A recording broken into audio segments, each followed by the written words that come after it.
BFM Business, l'hebdo des PME, présenté par Jeanne Baron. Et mon invité Benoît Asserin, bonjour et bienvenue.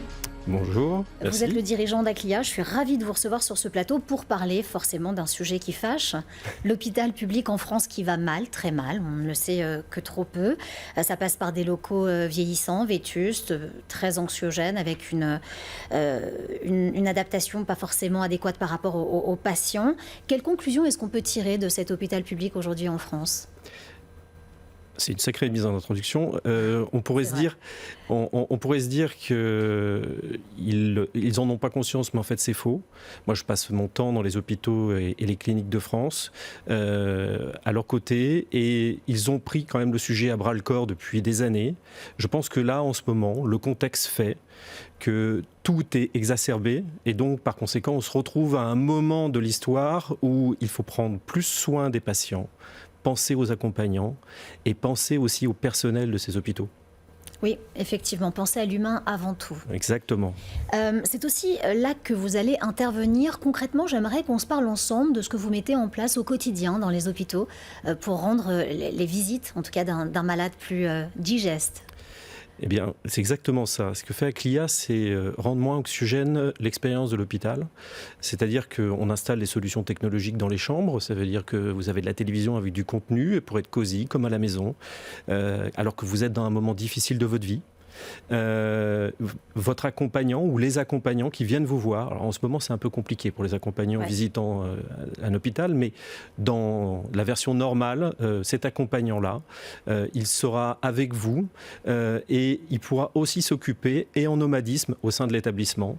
Et puis en plus, pour les soignants, pour tous, en fait, on leur apporte des services qu'on connaît très bien sous le terme de conciergerie, services de retour à domicile, etc. Et donc, on essaie d'organiser tout ça. Moi, je suis à Aclia, un assemblier qui va modéliser tout un tas de services et de propositions un peu à façon pour les hôpitaux et puis les cliniques de France. Ça veut dire qu'on upgrade un peu l'attente client pour que ça soit vous leur donnez de l'information et d'un seul coup, la personne, l'accompagnante qui attend le retour de la personne aimée, eh bien, elle va être un peu mieux, un peu moins mal peut-être, et surtout, quand elle va discuter avec le personnel soignant, elle va pouvoir le faire de façon plus décontractée.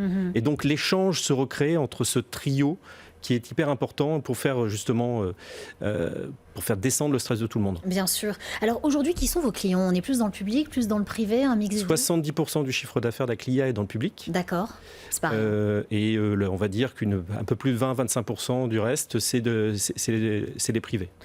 Pour vous, quel est l'avenir du confort, de l'accueil, de l'accompagnement des patients à l'hôpital ? Vous l'avez dit, des les technologies services, qui vont les aider. Les services et les technologies qui vont permettre d'aller plus facilement vers le patient et que donc l'hôpital puisse se rediriger, se focaliser vers ce dont ils ont besoin vraiment, c'est-à-dire soigner et nous faire du bien. Alors forcément, ma dernière question, et elle peut fâcher, on manque de moyens pour l'hôpital public aujourd'hui. On se dit qu'on a déjà très peu de moyens pour ouvrir des lits. Comment est-ce qu'on peut optimiser en plus la prise en charge ? C'est Aclia qui fait les dépenses pour mettre à jour en fait tout le système d'information, etc. de l'hôpital pour cette partie-là.